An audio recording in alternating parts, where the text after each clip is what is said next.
Le ministère des Affaires étrangères informe l'opinion nationale qu'au terme du contrat intervenu en date du 11 juin 2020 et qui liait le gouvernement de la République démocratique du Congo au consortium des sociétés du groupe Semlex, j'avais mis en place une commission ad hoc en charge de réaliser les opérations de transfert de l'infrastructure, du savoir-faire et des données techniques au profit de l'État congolais.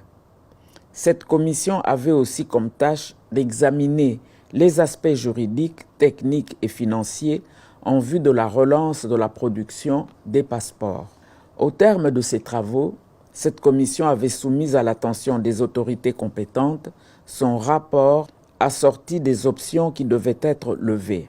Ces options avaient été principalement présentées à son Excellence Monsieur le Président de la République, chef de l'État, qui avait donné des orientations claires dans le sens de privilégier la continuité du service de délivrance des passeports au peuple congolais, et cela à un coût réduit.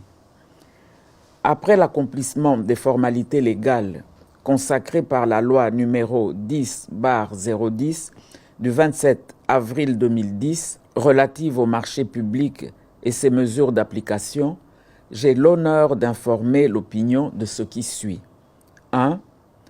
La reprise des activités de production et de délivrance des passeports est fixée à la date du 23 novembre 2020 pour la ville-province de Kinshasa et le lundi 7 décembre 2020 pour les autres provinces.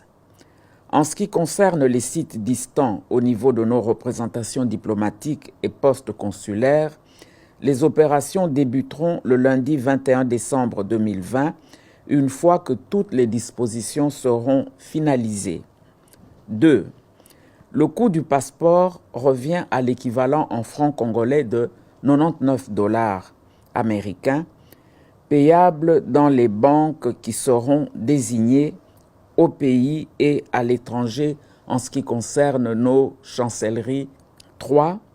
Les mesures barrières contre la COVID-19 seront de stricte observance.